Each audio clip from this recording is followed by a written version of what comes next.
Tonight, we continue with the second episode of our 5-part series on AI, the missing link to our government's implementation of their surveillance and censorship agenda. Today, or yesterday, we spoke about Palantir, what they do, and what you need to know about them. Today, we address something called IoT, or the Internet of Things, and how 5G changed everything. Tomorrow, we speak about which department of our government are using Palantir and these IoT devices that we're going to speak about today. On Wednesday, we talk data centers and how AI platforms are needing of massive data centers. And unfortunately for us, Canada is one of the best places in the world to build them.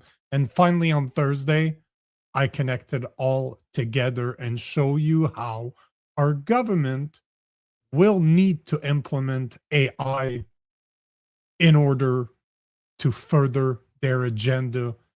And their main way to do it is social media bans. But let's get to the subject of today. IoT.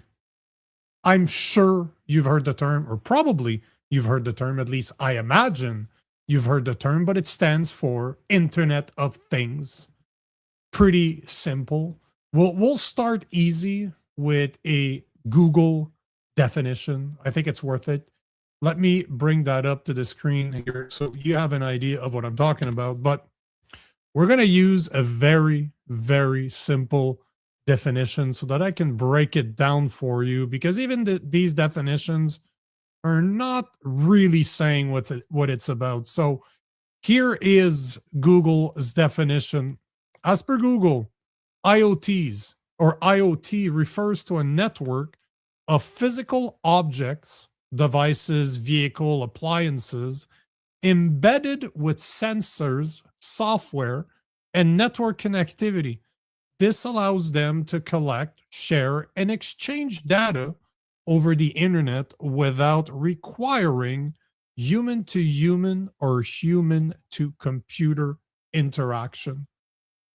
Everyday example of IoTs: smart home, so your smart thermostat, your smart thermostat, smart bulbs, and voice assistants that allow you to control your environment. So basically AI.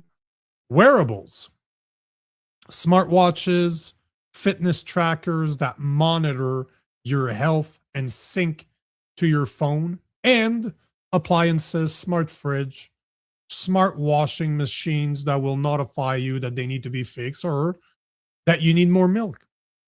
Pretty simple, right? We use them all the time. At least most people use IoT devices on an everyday basis.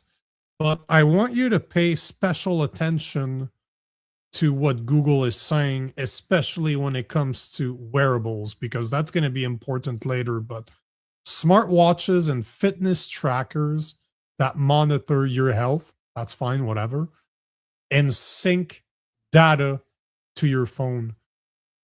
This right there is how 5G changed everything. Now, until now, we can argue that everything I've listed, all the devices that I listed, are created or were created to make your life easier. But this is just one side of the coin. The other side of the coin is that all these devices that we use on a daily basis are actually recording us. They're recording our data, or creating data from what we do, and they send it to the manufacturers of such devices. Even Google says it in its description, where to collect, share, and exchange data over the internet without requiring human to human or human to computer interaction. Doesn't that sound like AI again? So basically, these IoT devices are the same smart devices that create the big data that we were talking about yesterday, the big data that Palantir or companies like Palantir will organize and make sense of. If you haven't seen the video of yesterday, I suggest you watch it. But quick recap on what big data was: 4 stages to big data. So big data is simple. It's exactly what it sounds like. It's a lot of data. It's just today we are hundreds of million, if not billions of people creating data through billions of devices like cell phones, smartwatch, social media, cameras, your car, your smart TV, name it, it creates data. That's big data. A lot of data that cannot be handled by humans, which is why AI is always part of big data. It's always part of organizing and making sense of big data. But if you missed the episode of yesterday, big data has 4 stages.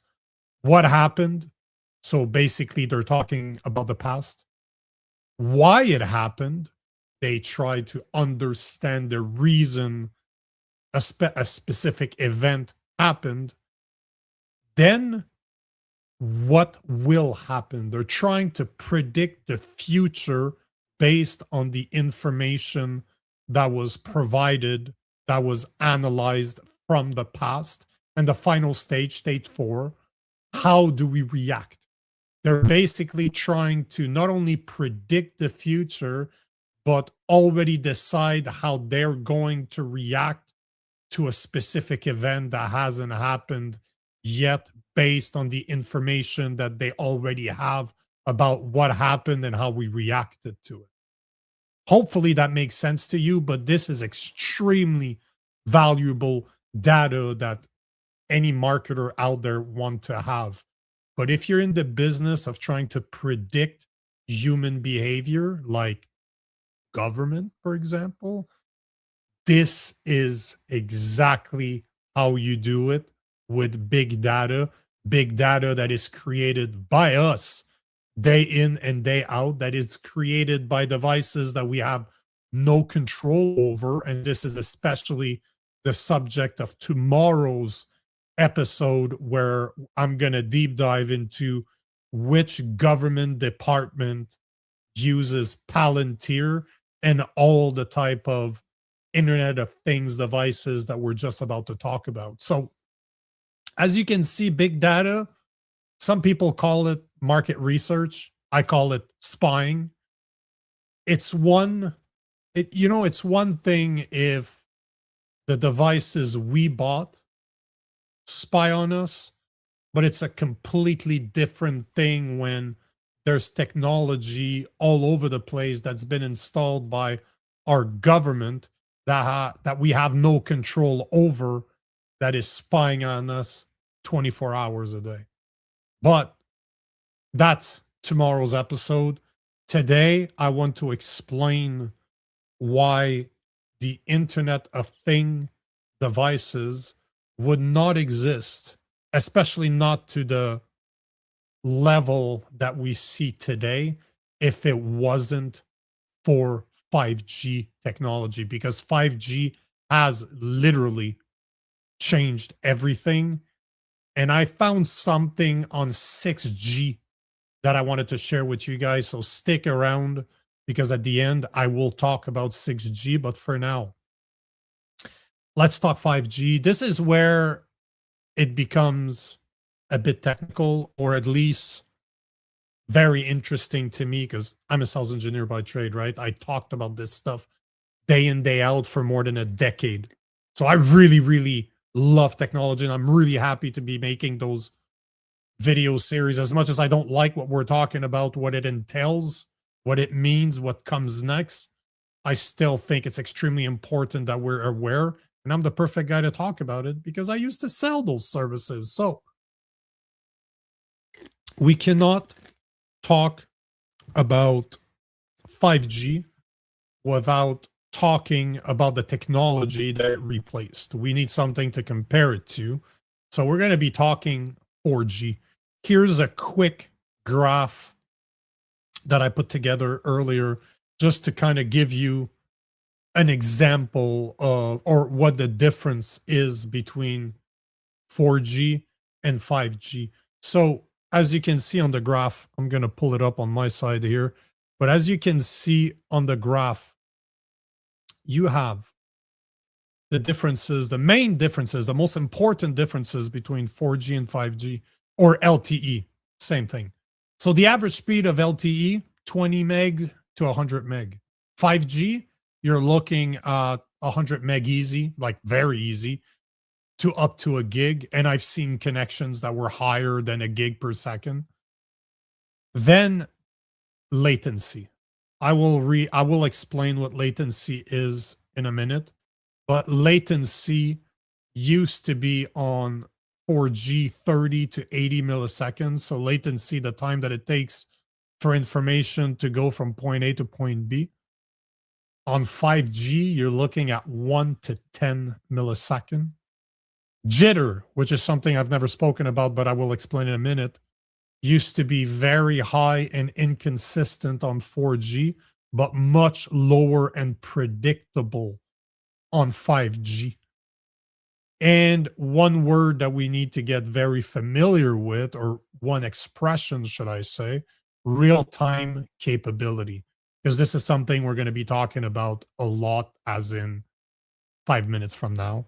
But that is something that is everywhere. This is what IoT, Internet of Things, is all about. Real-time communication, real-time application, real-time conversations. So very important that we understand what it is, and I will explain it in a minute. But for now, I need to kind of break down some misconceptions that we have about the internet. So there's a misconception out there when it comes to internet connectivity or internet speeds that we assume, like today, if you're in a city, you're not in the middle of nowhere like I used to live, but even if you are, if you have Starlink, you're going to see really great connectivity. But we assume that speed, as in I got a 1 gig service from Bell, actually means speed, means that my internet is fast. That's not how it works. Yes, your internet connectivity, your internet connection will allow you to push a gig of traffic. If you're lucky, obviously, if you're not at peak hours. But this is what we call bandwidth. So this is the possibility of how much traffic can you push through your internet connection.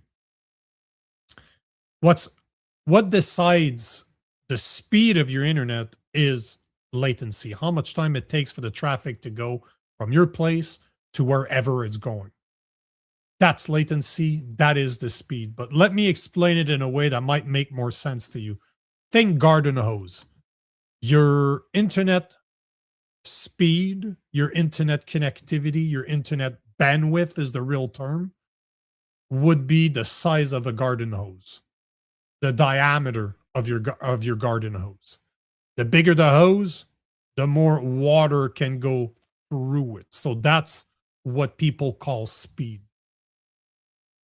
But that doesn't mean that because you have a big pipe, you have a big garden hose, that you're pushing a lot of traffic through it. Doesn't mean that the traffic is going through it fast. It doesn't mean that there's a lot of pressure, because this is what latency is all about, is pressure.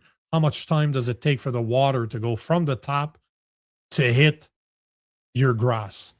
This is latency. This is how fast that information gets there. Obviously, the lower the number, the better.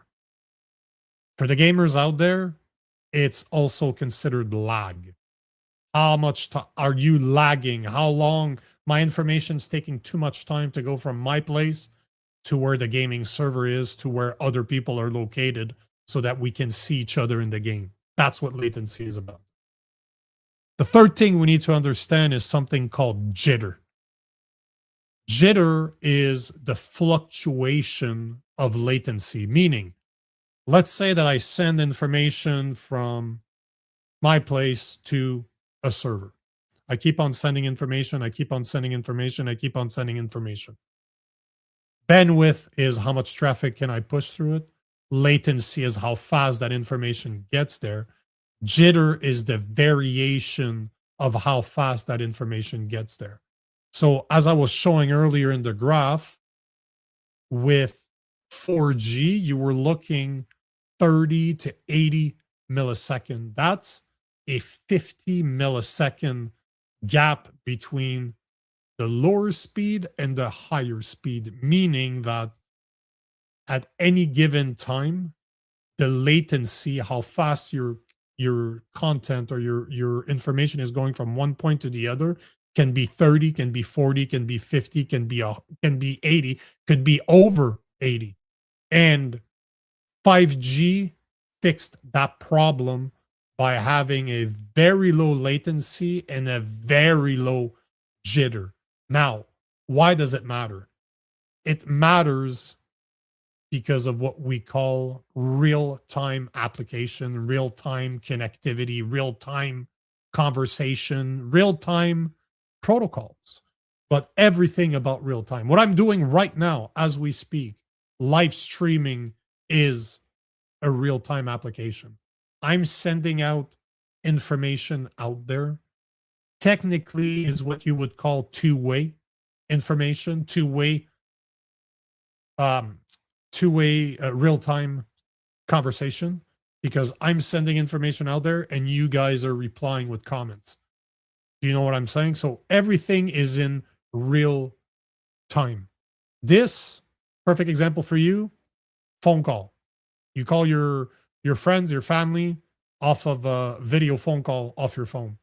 Same thing. This is two-way communication. This is real-time information. This is something that this is not new. I'm not bringing this up because this is new technology. I'm just bringing it up so that you guys understand why 5G, what 5G actually changed. And the thing that it changed is really that for years, for more than a decade, maybe more even that, we've had the wired connectivity at a home to be able to have those real-time applications, those real-time conversation, the internet, the connectivity, the wired connections that we have at home is stable enough in order to have those conversations.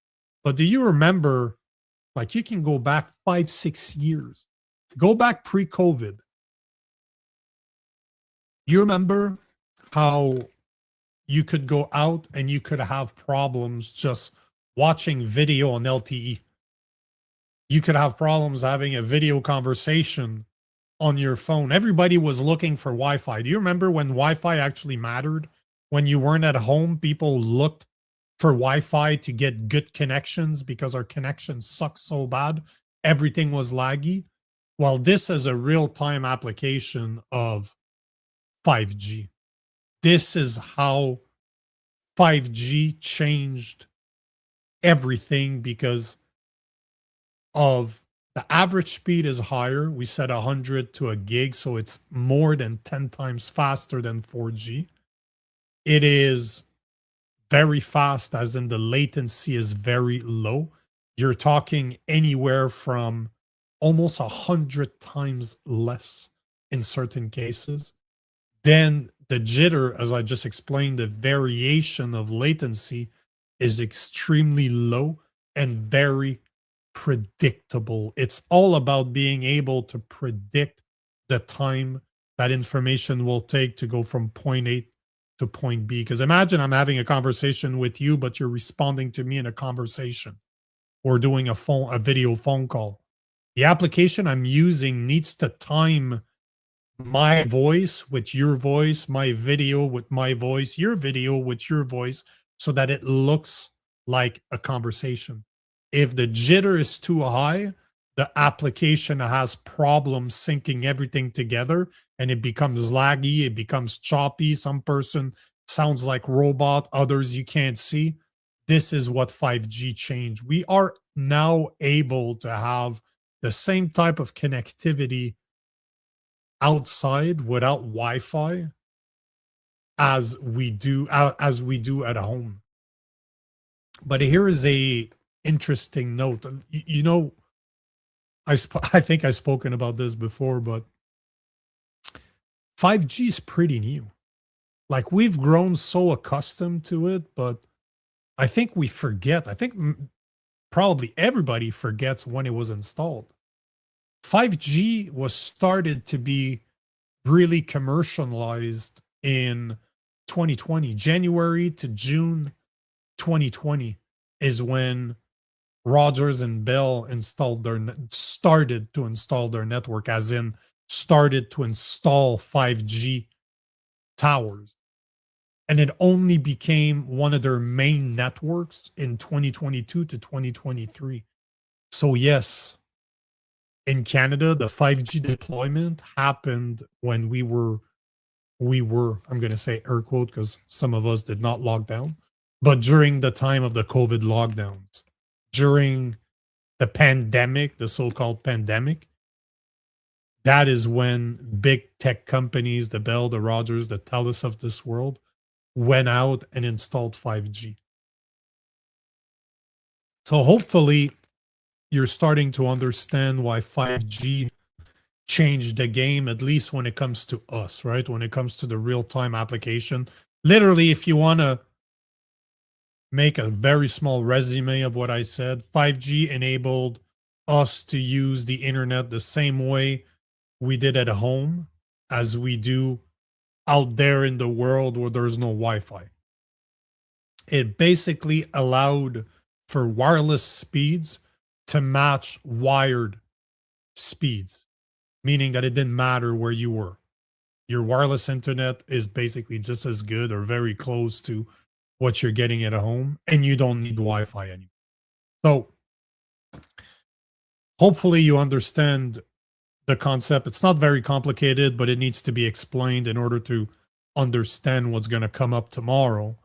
But IoT, Internet of Things, is not just wearables. It's not just a smartphone. It's not just the technology that you have around you, your AI, your what's her name? I've never used her. I don't talk to AI. I don't have smart speakers or smart TVs to talk to and they answer me back, but Alexa, that's her name. So IoT is a lot more than just Alexa. There are a lot of real world application. And the perfect example I can think of is I was a sales engineer over 12 years and I worked for a company that we sold very high end wireless connection. It's called microwave. It's so powerful that those wireless, it's point to point. It's one antenna connects to another antenna. If you live in the middle of nowhere, you've seen those towers before. Massive antennas.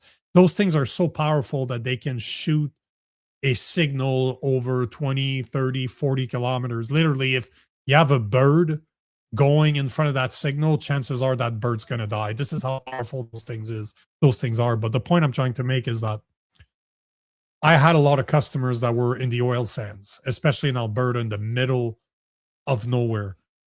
And yes, those companies needed to be able to have high speed internet. Why? Because in Canada, pipelines, anything that has oil in it needs to be monitored. And it needs to be monitored in real time in case of, you're probably guessing it, oil leaks. And so the government requires oil and gas companies to install sensors in their pipeline in order to monitor the oil pressure, to make sure that whatever the flow that goes in the pipeline is the same that goes out the pipeline. Because if there's a difference in pressure, that means there's a leak somewhere. Obviously, you can have sensor malfunctions, but if the flow is not equal from when it enters the pipeline to when it leaves, we assume there's a leak. We need to be able to monitor those leaks in order to be able to shut them down, to shut down the flow of oil that goes through that pipeline, wherever that pipeline is. you need to be able to shut it off. I think you understand where I'm going with this. I'm going to speak more about this tomorrow. I don't want to speak about shutting off things as in somebody shutting off your things.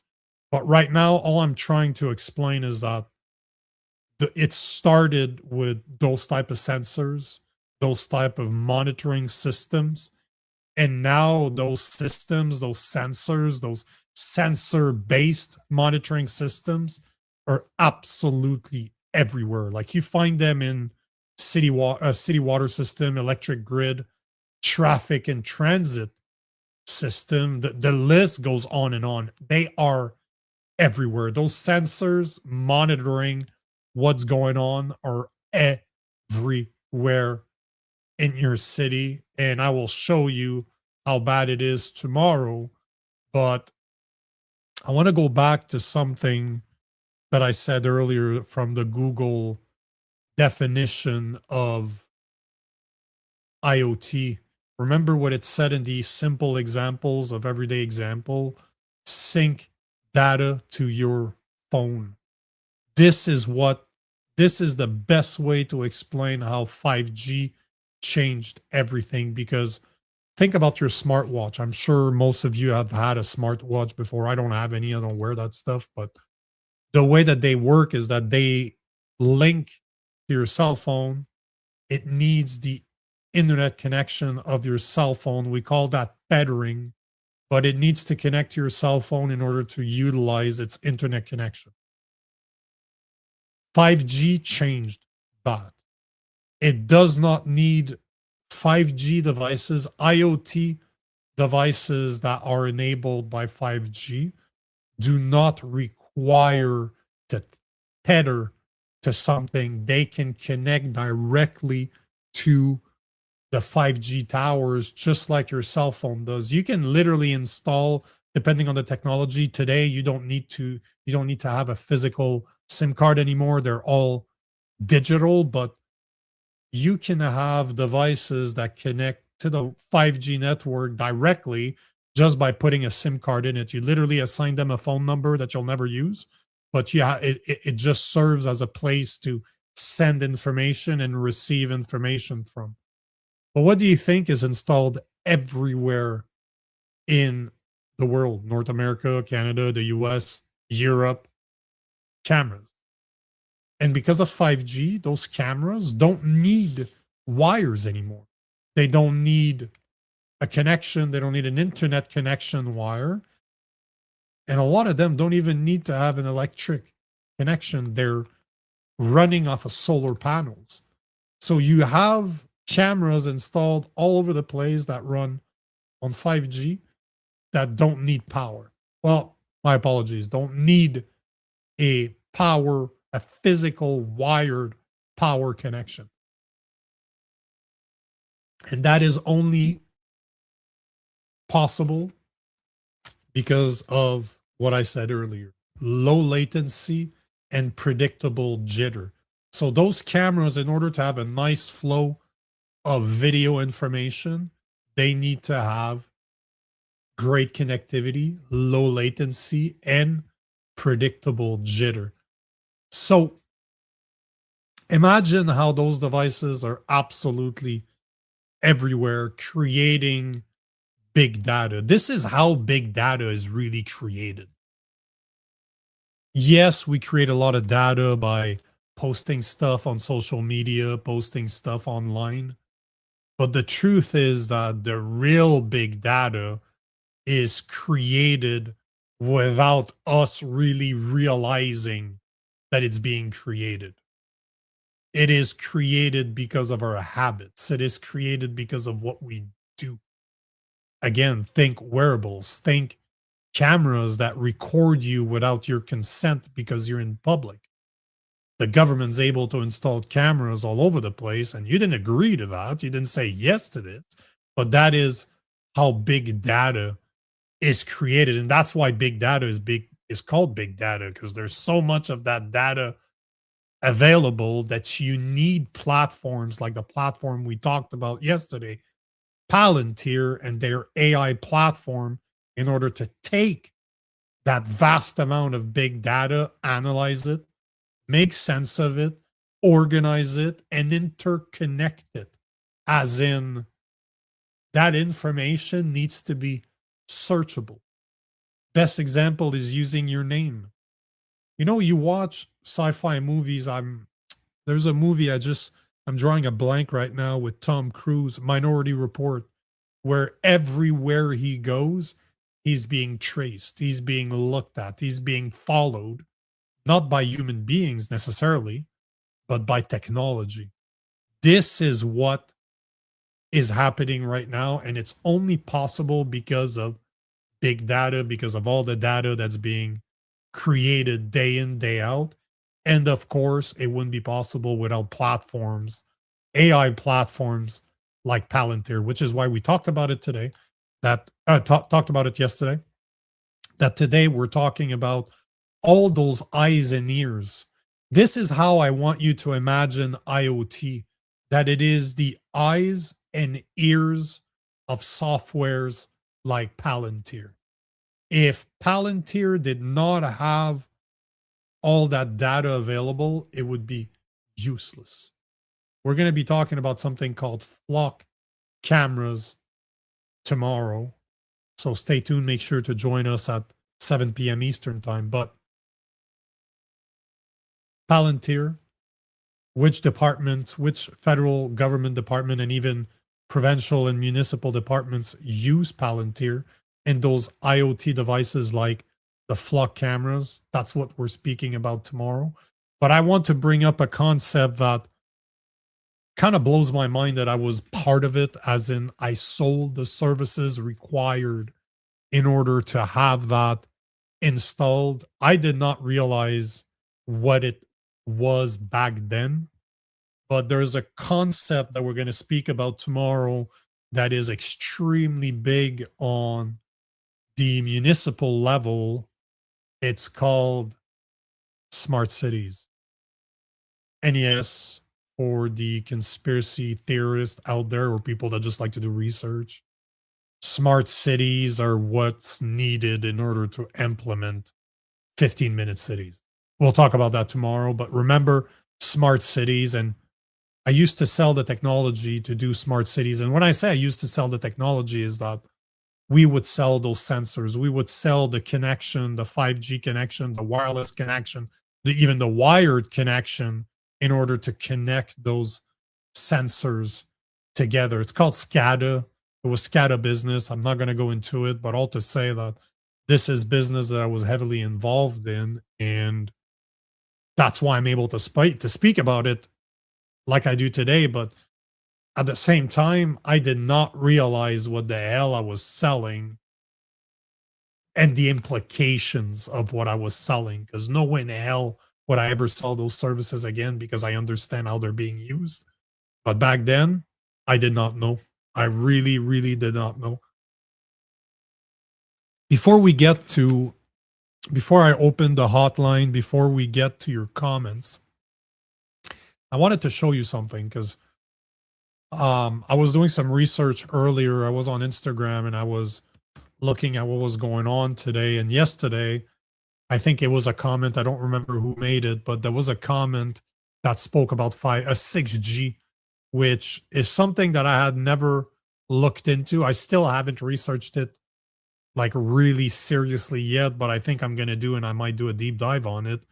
But this appeared on my Instagram feed earlier, and the caption says 6G will sense human presence, track movement, and monitor breathing through walls. 6G is officially under development.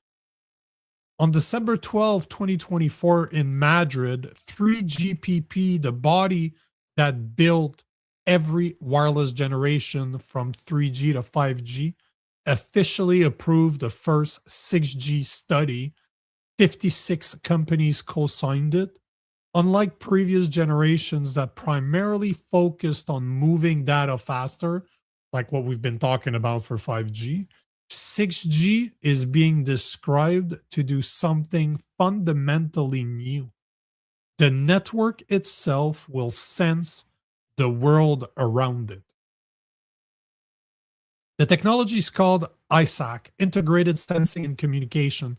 Using the same radio signal that carries data, 6G networks are being developed to simultaneously sense the surrounding environment.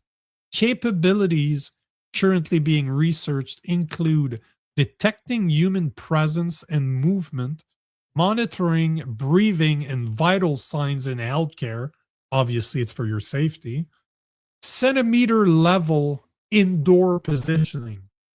This is insane because right now, most of you can use triangulating or triangulating a signal, which is you use three towers, and depending where the person with a cell phone is located, there's connection that's being exchanged between a cell phone and the tower. We call them pings. You can evaluate where that person is located. Then you can use GPS, but it's always to a few meters. Centimeter level indoor positioning. So that's not even a couple of meters, or let's say a meter on GPS outside. 6G is said to be able to detect indoor positioning to the centimeter. Inside, behind walls, that's insane. Motion and gesture recognition. No cameras, no wearables, just the signal. How insane is that? That the next generation of wireless technology will be able to sense people, to sense us, to know where because we're breathing, it can recognize us, it knows where we are, and it can detect us to the centimeter inside, behind doors. This is insane. I really need to do more research on 6G, but I thought it'd be interesting to show you this. So, time for your question, times for your comment. The let me grab my notes so that I can copy that in there. But the Orphans hotline is opened as of now. I will be putting I just put the link in the comments where you can go to callme.road.com and enter the code SFLXJY, and you will hop on the hotline. If not, leave a comment. And this is probably something I should have researched. For some reason, I didn't think about it, but the damage that it does to people. Because wireless, especially with kids, is extremely dangerous to developing brains. And the worst part is that I'm not proud to say this, believe me, but outside the city, where people use a lot more wireless technology, as in microwave technology or point to multi-point wireless technology, where you have an antenna and multiple people are able to connect to the same antenna, so point to multi-point.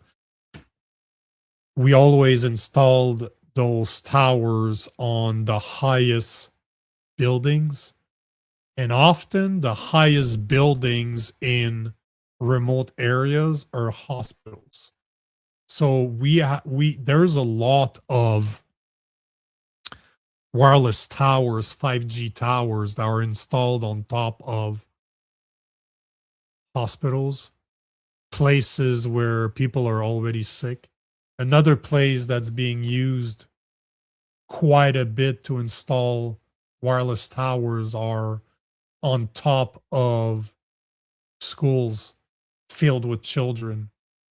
Because again, often those schools are 2-3 story high, so they could potentially be the highest building in a remote area. But yeah, the reality is that those towers are not good for you and I. They're even worse for kids.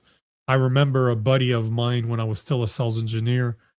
He was a massive nerd, and and this is a long time ago. This is before the smartphones became so popular, but I remember it was on BlackBerry.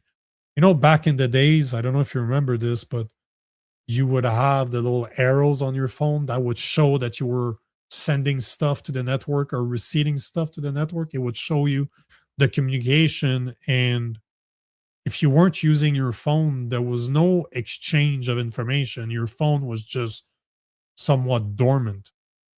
And he would never stay in the same room as his cell phone. He would sleep with his cell phone in a different room because he had tested the amount of radiation that came from a single phone call. And the fact that we stick that to our faces, that we put that in our pockets, that affects all of our internal organs. But that's back in the days when the information wasn't constant. It wasn't always going. Now those little arrows, like I'm looking at my phone right now, those little arrows are not there because your phone is always sending information and it is always receiving information. So the amount of damage that it does to us is insane. I should have looked into it. So let's see what you guys are saying. And like I said, the hotline is open. So if you guys want to have a voice to voice conversation, I will be putting the link, the code in order to call in. It is in the chat once again. But let's see what you guys are saying. George Lawson want to tell us about 6Gs that's rolling out. Yeah. Well, like I said before, 6G, oh, I didn't mention that. I should have mentioned it, but 6G is expected to be commercially available when? 2030. It's a coincidence, right? Just saying. So the technology has not been shown yet. I don't know that we have a lot of information. I'm going to look into it next week, though. I will definitely look into it to see what is being developed right now. But yeah, 6G, if 5G was bad, 6G is going to be even worse. Jane Hardy is saying, question, Nico, if I purchase a fridge and stove with Wi-Fi capability, but I never connect these appliances, can I still be tracked?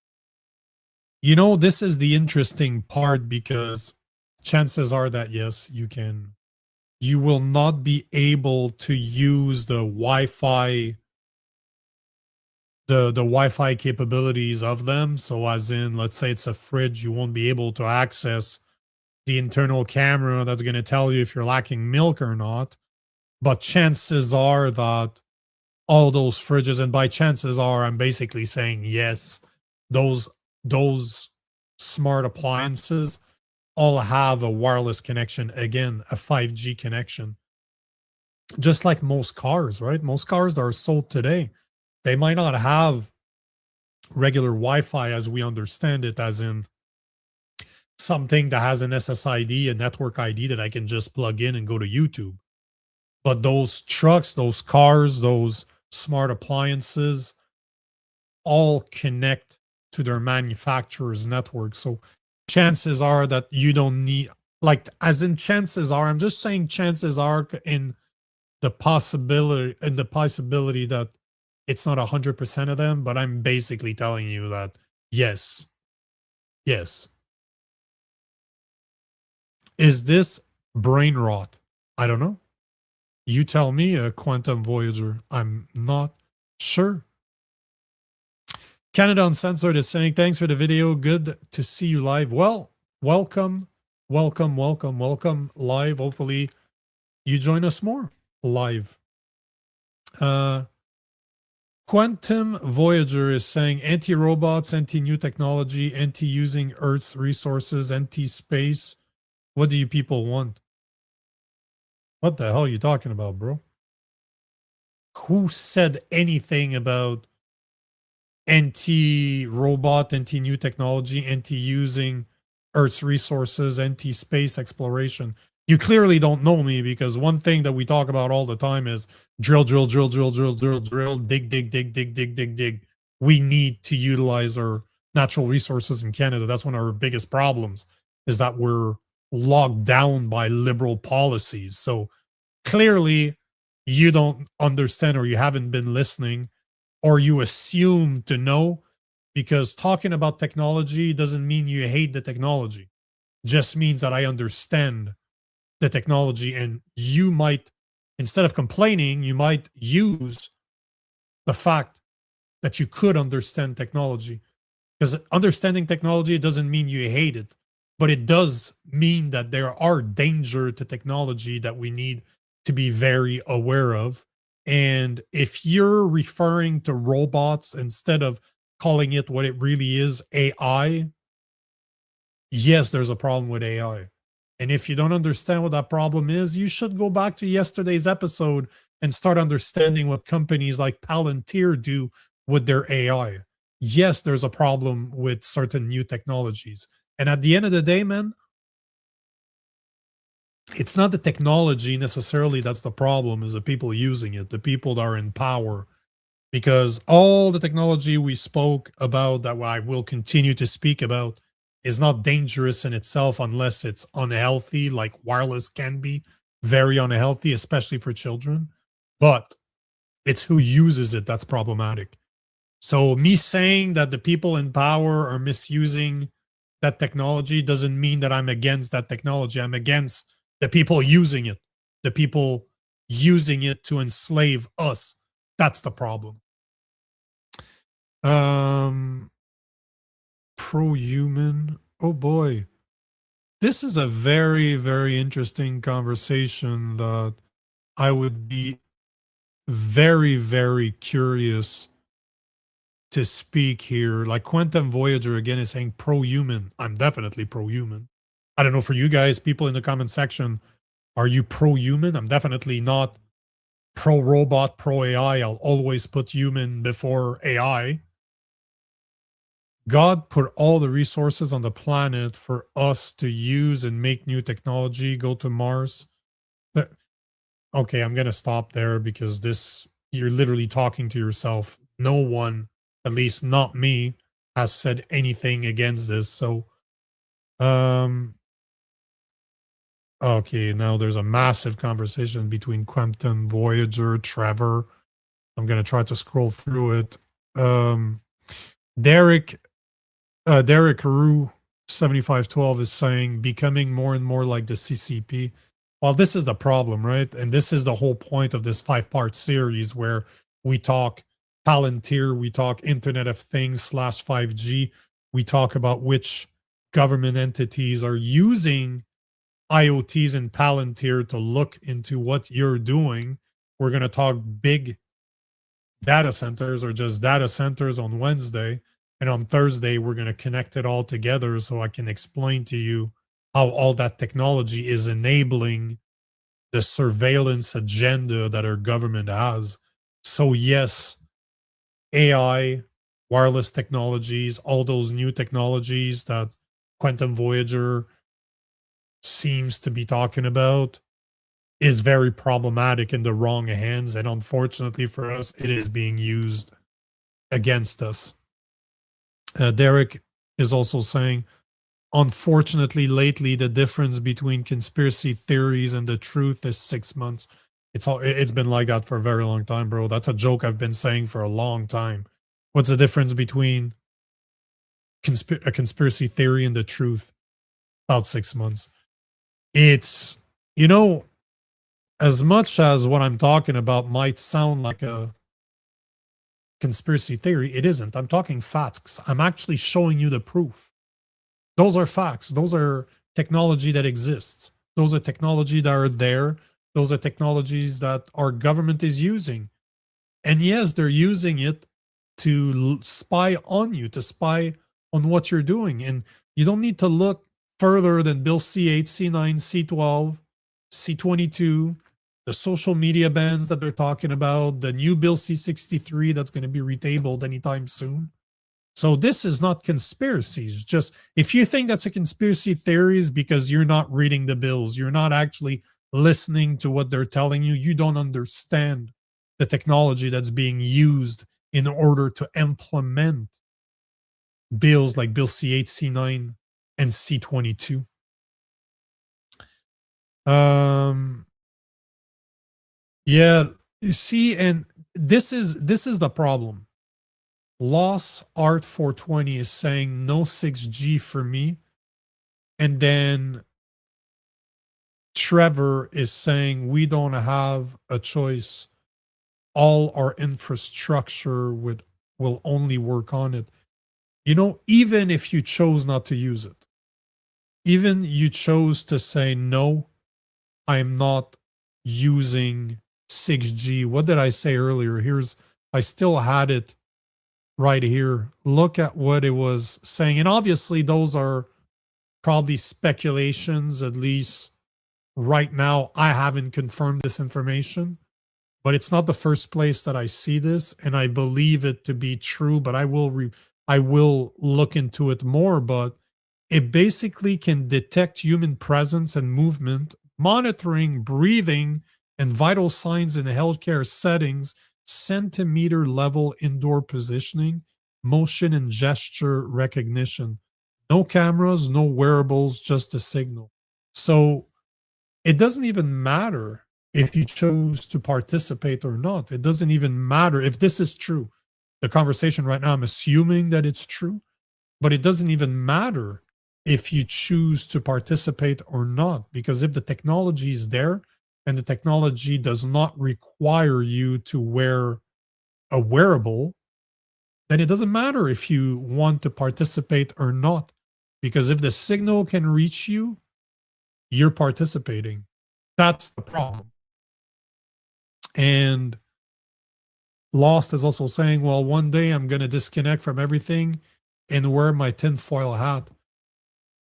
You know, the more you look at the technology that's being developed, the more you understand how it's being implemented or how it's going to be implemented, the more I think about, again, those sci-fi movies where you have people living in their nice 15-minute cities and their nice smart cities, and then you have people living in kind of what law looks like badlands, what looks like the destroyed country, the places that people don't take care of because they want to live off grid away from all that technology. And it seems to me, at least as someone that looks into it, that used to work in it, that understands technology, that always is looking into technology, that if you do not want to be part of it, you will have to move away from any urban center. And if you are to even go through or go get something in an urban center, you will have to you will have to accept that you will be monitored, you will be recorded, you will be looked at when you're in those type of places. So it seems that what we've seen in sci-fi movies and those dystopian sci-fi movies might not be too far from the truth. And again, it's not that the technology is bad. Is the people using it, the people that are controlling that technology.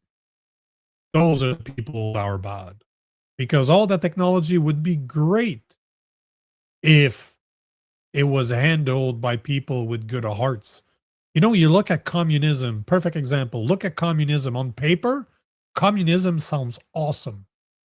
But then you realize human nature and you realize that the people that want communism just wants to put a lot of power in very few hands, and they want to be able to control everything to make sure that they are in control of absolutely every aspect of your life. But imagine if they had good intentions. Communism could be good. Same thing with that technology. It's not the technology that's wrong. It's really the people that control it that are evil. Nick Land 1961 is saying, so they can cut the human population by 90%, install chip in everybody else except the ruling class who will rule the one world on elected government. Unelected government, yeah. Well, you know, somebody mentioned that we should talk about the man, what is it called? The Georgian the tablets that were built. I'm drawing a blank right now, but they were talking about the 90% population reduction. So next week I want to do a deep dive on that. I definitely want to talk about this. Um hold on, Bacon. There you go, man. Here's the link again for the call in. Whoever's calling has about 3 minutes to call in. The guide stone, thank you. The Georgian guide stones.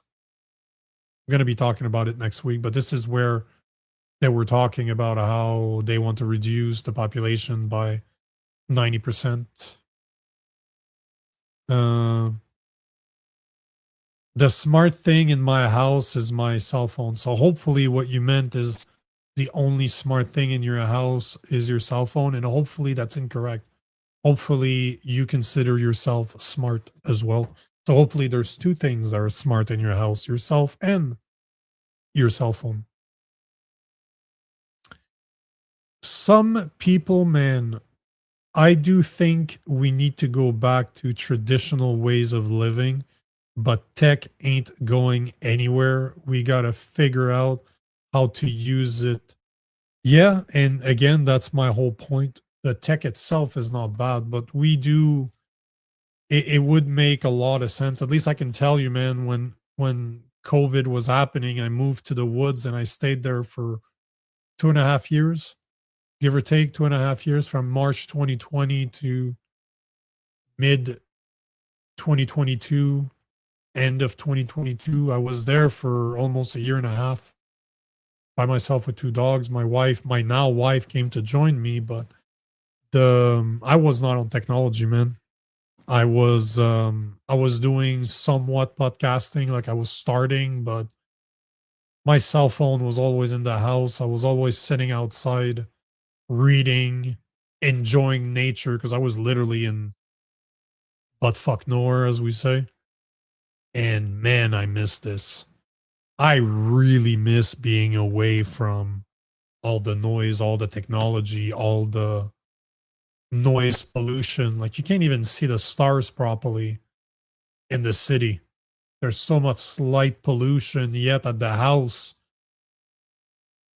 insane. Like you forget how beautiful the stars are in the city. And I don't remember which philosopher said this, but they were alluding to how how can you feel connected to other people if you can't see the stars? Because watching the stars will make you feel very small, very insignificant, but it will also show you that everything is interconnected. Just imagine, as you're watching the stars, how many other people are watching the stars. Just that is a connection to other people. But yeah, how disconnected we are when we can't even see the stars at night.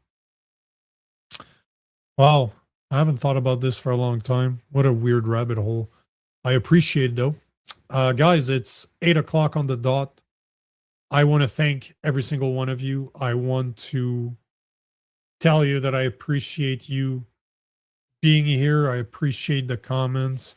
I really need to find a way to get you guys to call in more, because you guys literally fundraised the beautiful piece of equipment that I have right there on my desk, a nice Rodecaster Pro 2, just so that you guys could call in. And I think I got 2 calls. So guys, you need to call, take advantage of this device. I want to hear from you guys. I want to be able to have conversations with you guys. I don't see your phone numbers, so you don't have to be worried about me calling you afterwards. I don't even see your number. It's not a real call. You do it online through the Rode Call Me app. So callme.rode.com. On that note, guys, Make sure you like this video. Make sure you smash that like button. Make sure you leave comments, even though we are not watching it live. Make sure to subscribe to the channel. Make sure to come back.